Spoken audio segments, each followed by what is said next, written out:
Hey, welcome to the Prolific PT Fitness Podcast. I'm your host, Stan DeBree, with my co-host, Co-host Logan today. Logan. Yeah, that's Coach Logan actually. Yeah, Coach Logan, all you guys out there. And I'm Coach Stan. And we are proud to bring you the second iteration of the last one we did, right? Yeah.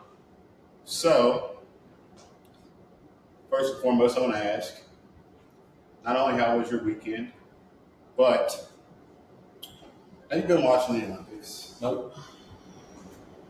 Well, there's some pretty amazing stuff going on. As you guys know, I enjoy combat sports. So I just wanted to, shout out the U.S. for going out there and kicking some major ass. As always. Absolutely. As always. I mean, Japan dominated, but U.S., great job. So, we get to our topic after I hear how your weekend was. Weekend was uneventful, and that's how I prefer quiet, as few formally scheduled tasks as possible. Listen, you are not doing yourself any favors with the Logan is a cyborg, because that is the most cyborg answer I've ever heard. Yeah. But I agree. I like uneventful stuff happening too, because that's actually what's really fun to me is seeing what I can do with my time and seeing if I can actually, balance out having fun while being productive. It doesn't happen all the time, but when it does, I love it. So, what do you want to talk about? Well, we're going to talk about some things in the coaching industry that kind of bug us today. But first, so that we make sure to provide a little bit of value, we're going to give a fitness tip. So, a common issue that people run into in the gym, especially with resistance training, is that training gets stale. And so they try to cycle in new exercises all the time, and there are a couple issues with that. So first of all, if you don't give yourself enough time to see growth in an exercise, then it's really hard to know if we're making progress in the gym, right? It's a lot easier to stick with, let's say, 6 exercises. Let's say you do the same muscle group every Monday. You stick with the same 6 exercises for 6 weeks. It's a lot easier to see, like, okay, well, I'm doing, maybe 5% more weight on a bar, or I'm doing 2 or 3 more reps with the same weight that I was before. It's a lot easier to see and quantify the progress there than it is to try to look at pictures of yourself in the mirror or take a body scan. It's going to be way harder to detect results that way.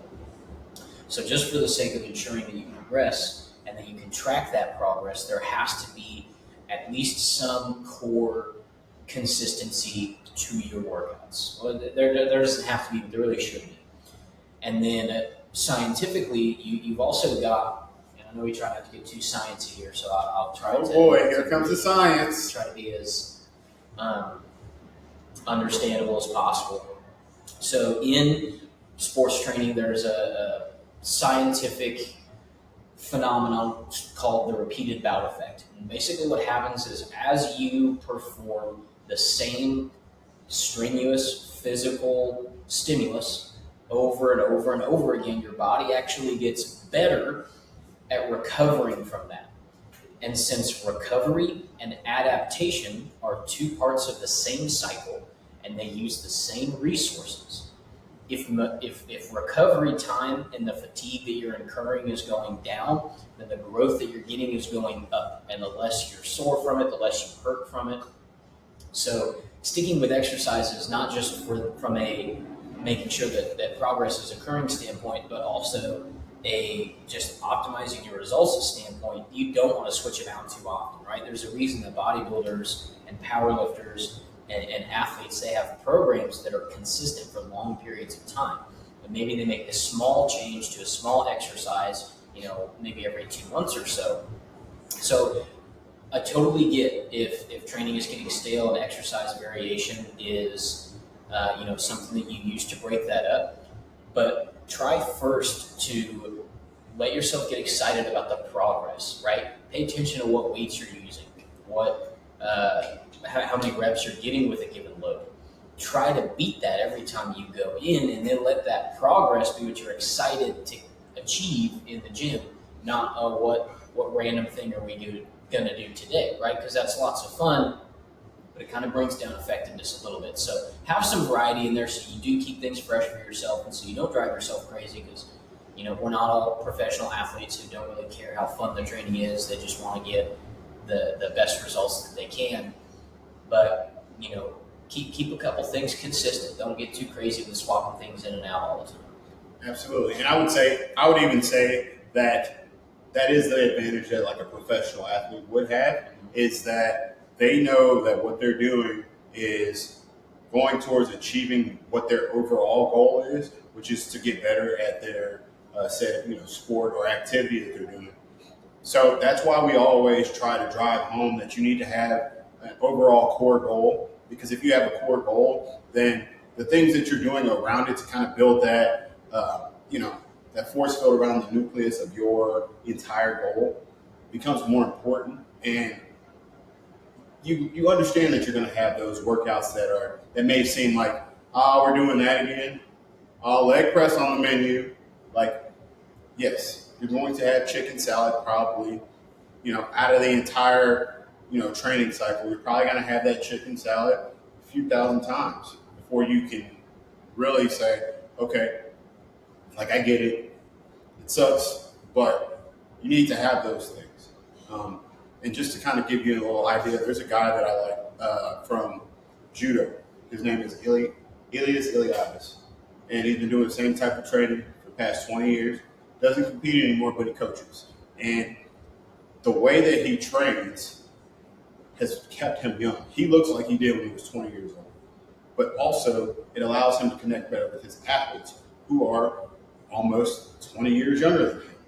So I like having that goal that you can say, okay, I'm doing it specifically for this goal. And even if you're not in athletic performance, there's something that you can use to push yourself, is having that core goal.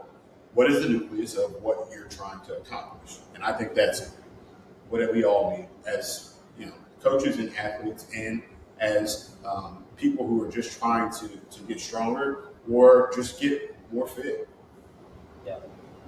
Yeah, definitely. So that's our training tip for the day. So now we're just going to talk about some things in the coaching industry that bug us, and that maybe we think that there could be some improvement on, some things that we try to not contribute to. Stan, in the coaching industry, what are some things that really chat your ass? I really try incredibly hard not to be that coach who just overcorrects. So there was I was watching this documentary. I think it was Michael Jordan's coach, his trainer, and there were a lot of things that he did awkwardly that he pointed out that he would do. Like Michael Jordan would do so many awkward things, but he's Michael Jordan. So why am I going to go on and correct it? So what the coach did was he took those things that Michael Jordan did differently than most people, and he actually made those more of his strength, because that's what made him Michael Jordan. Those things that he named, I can't name off the top of my head because this was a long time ago. But I kind of try to equate that to my clients. Like, unless they're doing something that's obviously not going to work for them, it's obviously going to hurt them, I'm not going to sit there and overcorrect things that aren't necessarily bad for what they're trying to train. Whereas there's a lot of people that want the correction, so we give them the correction. However, I do feel that overcorrecting people leads to more failed reps. I feel like it leads to people not feeling as confident in an exercise. People not, obviously, you're not going to enjoy every single exercise that you do, but I feel like it leads to people not enjoying their training. So correction is good, but overcorrection is just that. It's too much. If you correct a couple things at a time, that's fine. But then, later on, you can correct more things. And as you start to, develop more of a rapport with somebody, then you can correct those things as a whole. But you have to look at it. You can't look at it as, all right, I have this person one day, we're training this thing. And this is also why I find that it's important for us to have things that are at the core of what we're doing.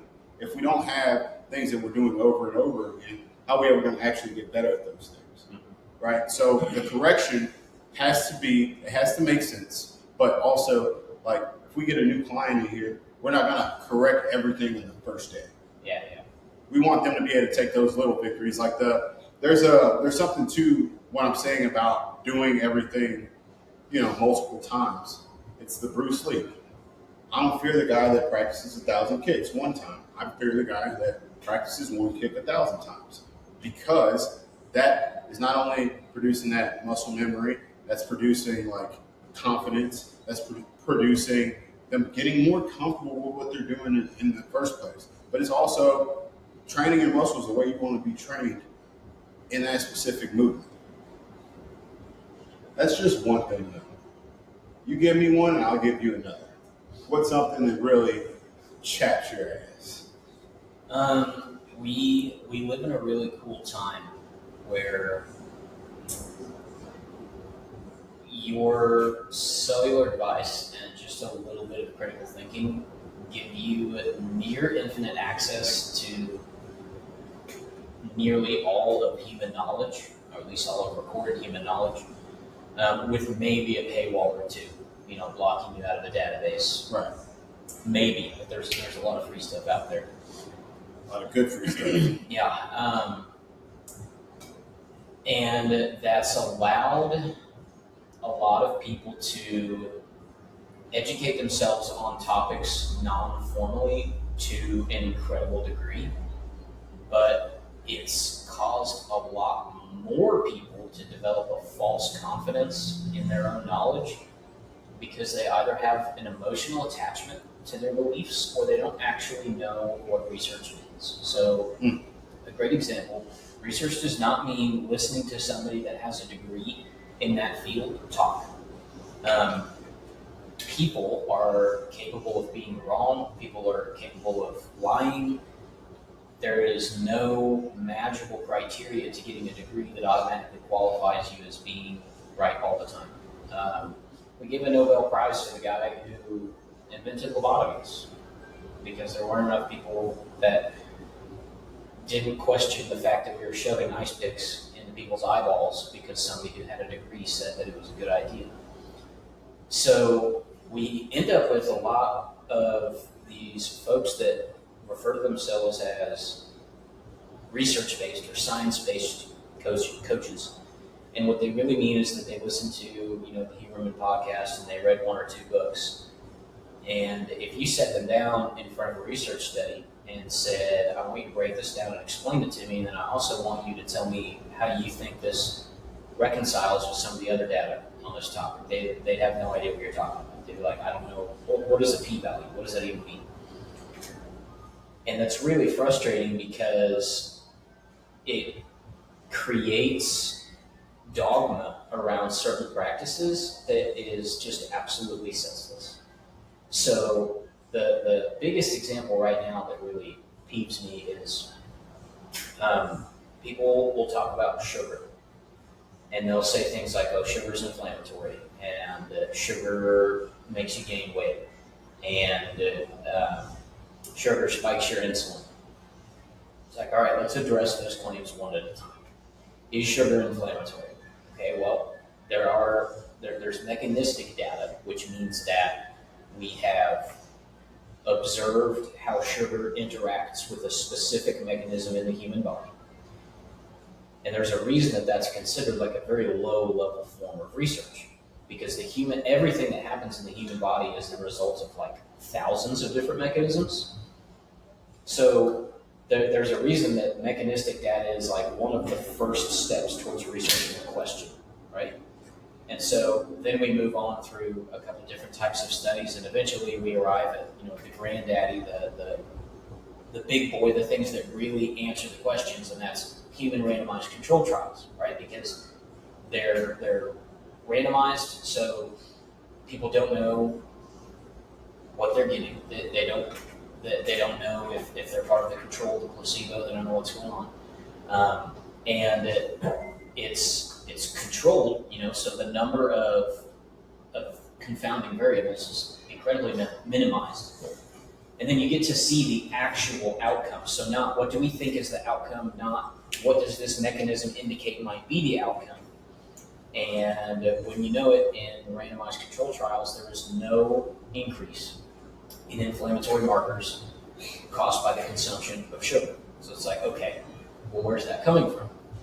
A couple people saw a couple mechanistic studies or saw a couple correlational studies where people that ate more sugar had more chronic inflammation, or sugar affects this mechanism in this way, and logically that could lead to inflammation.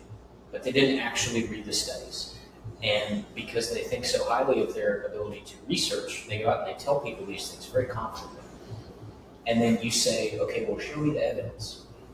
And they can't. Or they do my favorite thing and they say, the government is lying to you, or all of these studies are bought off. It's like, okay, well, part of every study you can see who funds it, right? So let's go through and let's see where the money's coming from. One or two of them, yes, it's very hard to not study a topic without being able to find some research studies that have bias in them. The vast majority of them, like 85% of them, absolutely not. They're funded by like random journals, or they're self-funded, like no. Yeah. So it's just really frustrating. And then, this stuff becomes dogma, and when you try to tell somebody sugar's not bad for you, they look at you like you're crazy, especially if you're in the fitness industry, because, well, duh, obviously sugar's bad for you. Right. But unfortunately, the data is just not there to support that claim. And there are a million topics, and I've heard so many people with varying degrees. Like the one that really made me become jaded when it comes to research and trusting authority figures. It was on the Huberman podcast, so very well known, very renowned. You would think very vetted professionals. And this guy's the head of pediatric nutrition at like Stanford or something, or John. No, I think it was Johns Hopkins. And he got on there, and his entire point that he was trying to make throughout the podcast was that the food companies are lying to you, that calories in, calories out doesn't work, that diet soda makes you more fat than soda with sugar in it. And he would cite these studies, and I remember listening, and I was like, there's absolutely no way. There's no way that what this guy's saying is true. And when you know it, many of the studies were published and freely accessible, and I really struggled to not just outright accuse him of lying because of how drastically he misquoted these studies, like to an insane degree. But he just took the information that he wanted to take. No, it wasn't even cherry picking, man. Like, it was lying. No, I can't say lying because I don't know for sure. Maybe he misremembered. He was completely in error with the methods of the study, the results of the study, the controls of the study, like wildly. And at that moment, I was like, this is why nobody can agree on anything. Because instead of going and looking for themselves, too many people are okay with listening to somebody that they deem to be an authority figure and taking that as truth. Now, if it's not something that you're passionate about, like, I don't expect everybody to go out and deep dive every topic or every question that they ever have. Right. But if you're going to call yourself a professional in the industry and tell people things with confidence that you can't explain or that you have not actually learned from yourself, for yourself, you just listen to somebody talk about it, that is really, really frustrating to me. And it leads to a ridiculous amount of misinformation. It moves us backwards as far as our ability to conduct research, because we still have to research stuff that is so silly, like the fact that we're still doing studies on whether or not sugar, independent of overconsumption, can make you gain weight is just ridiculous. Like, there is no amount of questioning that will ever make the laws of thermodynamics succumb to the sugar is bad crowd and say, you know what, you can be in a calorie deficit, but if you eat sugar, you're somehow still going to gain fat. Isn't that like, shouldn't that be just secondhand knowledge? Because preached over and over again, moderation and moderation and moderation, right? Even like things like the food pyramid, right? So like something as basic as that. Obviously, they moved on from the food pyramid and they moved more towards like my plate, things like that, from the governmental aspect of it. Shouldn't we already kind of have that knowledge of like, all right, I've got, I don't know, I've got 25 lifesavers, the gummies. Probably shouldn't eat all 25 of these. Right. That's never been something that we were like confused about. Right. You know, we know that. Okay, here's the only bad thing that sugar seems to have inherent about it, based on the data. Um, it is not independently addictive. People bring up these studies about how it shows similar brain activation to the cocaine or whatever, and it's like, okay, that's an MRI measuring overall brain activity. It has absolutely nothing to do with what specific brain activity is occurring. It is only addictive when it's associated with a binge type of behavior. So restrict, restrict, restrict. Oh, now I want some sugar. Binge, restrict, and now that forms an addiction cycle. There is no independent property of sugar that's addictive, and it's not like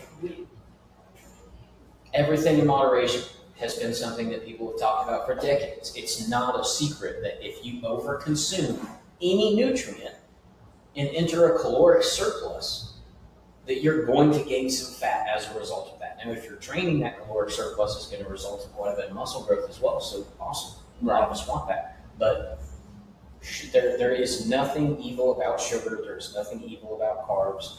But people that don't actually, I gotta slow myself down because I'm gonna get really attacky here. But that's something that really chaps my ass in the fitness industry, is people calling themselves research-based, and what they really mean is they read one or two studies to support their point of view. They couldn't actually explain to you how the findings of that study were determined. Like they don't know anything about reading a research paper, and they have no issue with listening to somebody tell them something, and as long as it's something that resonates with their beliefs already, they won't question. There's no trust but verify. It's just, oh, this person said this, and that kind of goes along with what I've been thinking, so it must be true. Damn. So my next one is a little bit directed towards, like, you've been in the industry for a while, you see some stuff. Even as a young coach, you see the way that the industry has been kind of set up, and you're like, okay, when I first came in, there was a lot of gatekeeping. I mean, a lot, because it's already like pretty niche. Like there's a lot of money in fitness, but there's also a lot of, hey, that's my client, or hey, I want to work with that person because that person brings in the most money, right? That person's loaded, they can afford to. At the time, people used to package sessions, and I'm breaking the fourth wall, oh boy. But at the time, people used to package sessions to where it was like 12 sessions for like $2,000, 36 or 24 sessions for like 3,800, and then 36 sessions somewhere in the range of 4,800, something of that nature. Sure. Well, at that time, you were supposed to be not only a salesperson, but you were supposed to be able to deliver a level of service to every person that you met without having any type of, without having any type of background in it. You would have the weekend warriors, which was like the certifications, and not even like the nationally accredited ones, like the ones that you could take over the weekend and call yourself a certified personal trainer. My critique of all of that at that time was that we didn't have access to the data that we have now. We didn't have access to the research that we have now, which isn't completely true. We didn't have all these different avenues to research. If you wanted to research, you had to know exactly where to look. Whereas now, we've got Reddits, we got subreddits, we've got people actually telling you, hey, this is how you do this. This is how you go about checking my work.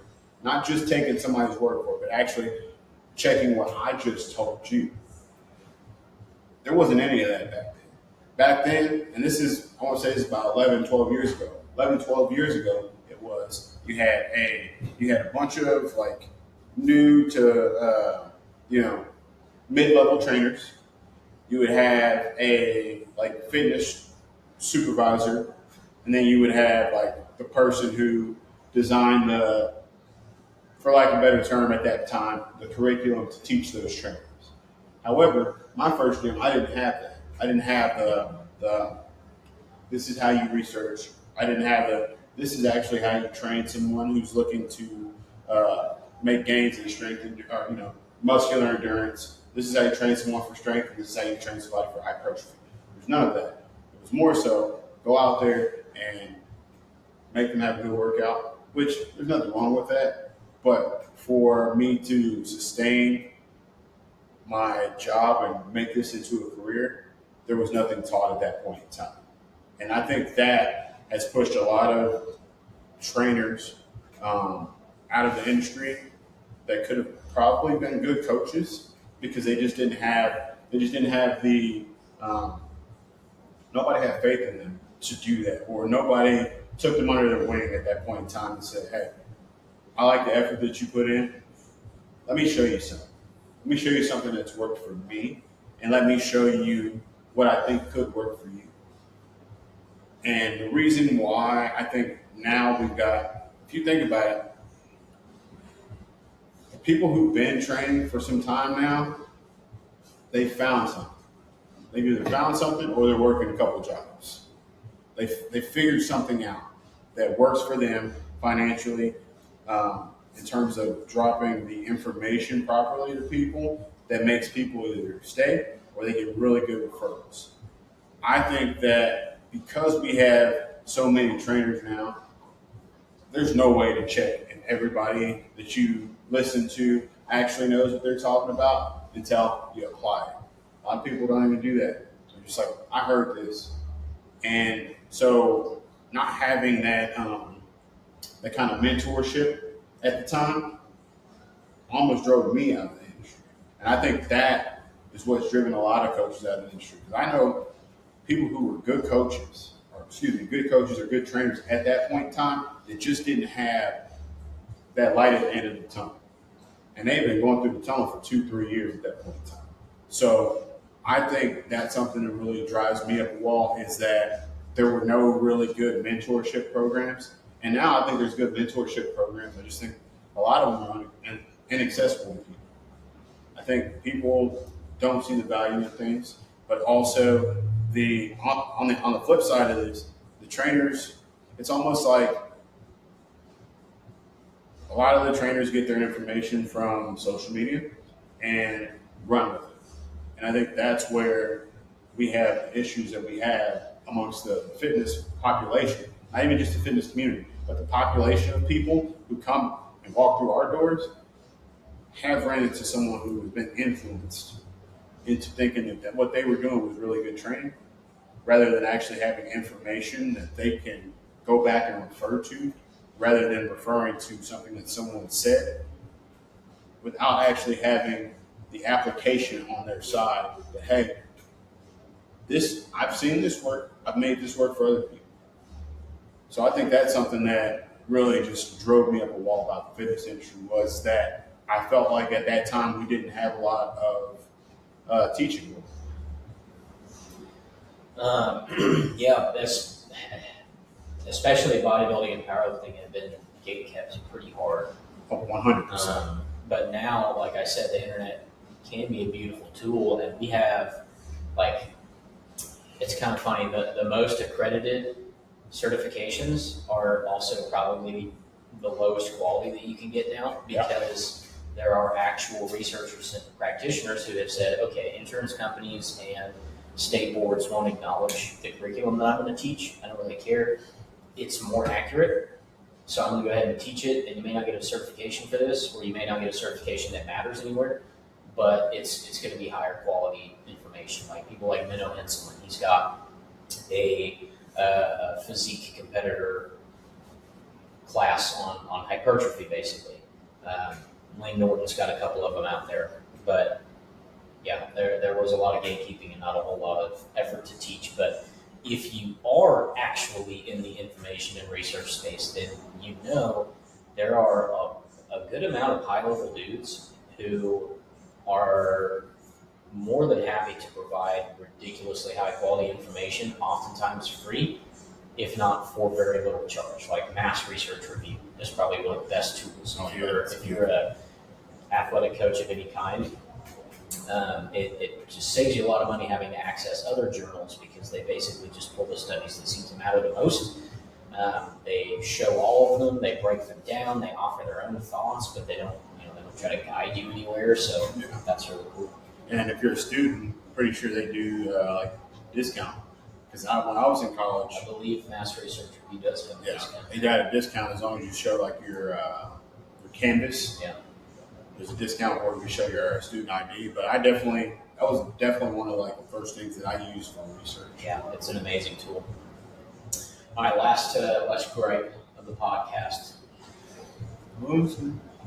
Mine is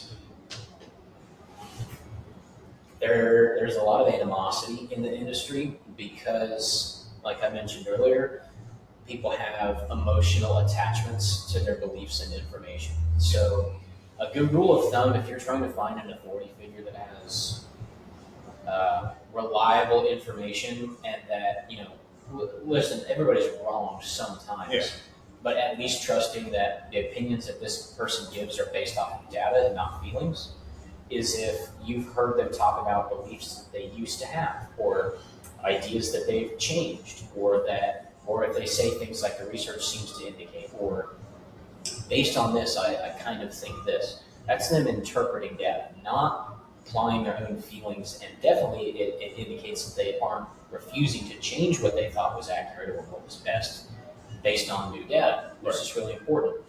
But we have a lot of, and even people that I really respect as researchers have way too much animosity towards some people. So, like an example, I really like Lane Norton as far as a researcher.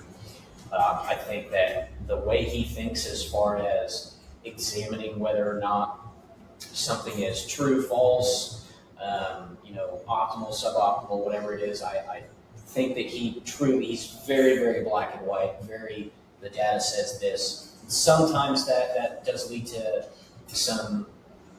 a little bit of lack of nuance in his thoughts and findings on things, but something that I feel like he also gets wrong, and a lot of researchers get wrong, is they get too angry when people make a claim, especially when that claim, even if it's wrong, it's not going to hurt anybody. So great example, we were talking about whether or not sugar is bad. Right.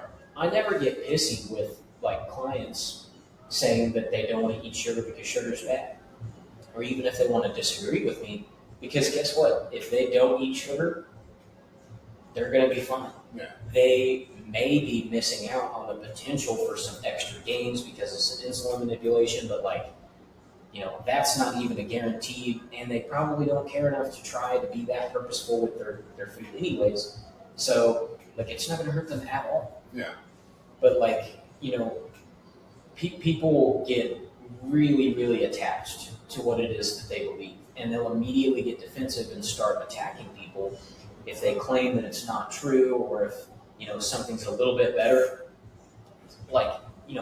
Instead of having a conversation and sharing data, people are too attached to their beliefs in the industry. Yeah. And if you try to tell somebody hey, I'm pretty sure that the way that you're doing that bicep curl is suboptimal, and they're like, no, I know it's right. You're an idiot. Go read a freaking book. It's like, whoa, chill. I just want to show you this research study that I saw. It was looking at exactly what you're doing. There's no opportunity for that with a lot of the industry because people they're too defensive and they have too much emotional attachment to the information that they perceive themselves to be acquiring or to their beliefs. And I think that we could progress way, way farther if we understand that as professionals in any industry, you have a burden to remove any emotional attachment to the information that you operate with, so that you pave the way and open up avenues for conversation. Because if you are actually worth a shit in your profession, you don't care about getting proven wrong. Because worst case scenario, you learn something new and you get better at providing the service that you claim to provide. Best case scenario, the other person learns something new and you don't change, as it turns out that you were right. But who cares about who's right?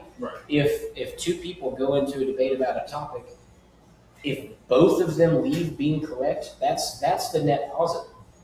Yeah, 100%. If they both leave and one of them's right and one of them's wrong, but they were both too defensive to calm down and have a rational conversation, that detracts from the profession and from the industry now, because now that person goes out and continues to be wrong.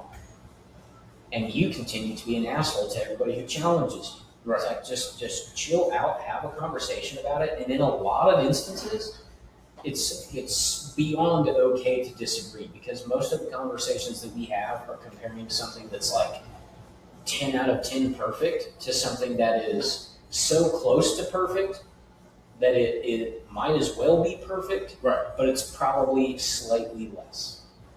Like, why would you get that upset about somebody continuing to maintain that belief, right? And then why would you be so attached to your own belief that you're unwilling to change it if you're wrong? When faced with facts. So that's my gripe is the industry as a whole seems to have too much attachment to the various dogmas that they subscribe to, and that we could all be a lot nicer to each other, and that would probably result in less idiots, because if everyone focuses less on being right, then it becomes more obvious when there are people who do care about being right, not having the best data. So when people go out there and say stupid shit, it's a lot more obvious, and you kind of take away their platform to say that. Absolutely. Wouldn't you say, though, just to kind of close this out, wouldn't you say that because we live in that world of that instant gratification, wouldn't you say that someone feels like they're right, there's a dopamine hit? Oh, 100%, man. Whenever I have like a client comes in and they're like, I have this pain, and I have a suspicion this is what's causing that pain, and I say, do this, and they're like, oh, that feels so much better. I'm like, I was right. Heck yeah. 100%. But when they're faced with being wrong, nobody wants to be wrong. Nobody wants to be wrong. But you gotta remove that emotion from it and say, like, okay, do I really want to prevent myself from possibly improving my knowledge base? Like, what's more important to me? Is it being better at what I do, or is it being right? Who cares? Well, and that's that emotional attachment to the data, like to the information that they have, is that I'm right. I've been right seeing this information before. It made me feel really good because people look at me like I am an authority here. This is my claim to fame, essentially. I was right. You're telling me something otherwise. It doesn't feel very good to know that I could be wrong. I'm going to save face by defending the hell out of this data. Oh, you guys get into it for sure. Absolutely. So, and that's another thing that I think this is why what we do works well, because we have multiple different views on how things work, but also like, you present me something brand new, I'm like, oh shit, okay. Can you tell me a little bit more about that? Because for me, it's like, if I can provide the best possible service to our people here, the people I work with online, stuff like that, why wouldn't I? It's kind of like that. People get afraid to ask stupid questions because they don't want to seem stupid. Right. I already been there, buddy. Like, the moment that you ask that stupid question and then get it answered, you're not stupid anymore. But every moment that you spend putting that off, you remain stupid because you don't know the answer to a question that you should know the answer to. Right. It's like, get rid of your ego. Ask the question. Don't be afraid to be wrong. Like, calm down and be nice. And that is the message we're leaving you with. Be nicer to each other. You know, open your ears up. Just listen. You know what I mean? Like, if you're wrong, who cares, dude? Yeah. Like, you're learning something. And that's the big positive to take from this, is that we have to continue to go out into the world, develop positivity within the results that we're giving, but also just being nicer to each other. Yeah, absolutely. All right. Peace and love and all that good stuff. Love, peace, chicken grease. See you guys.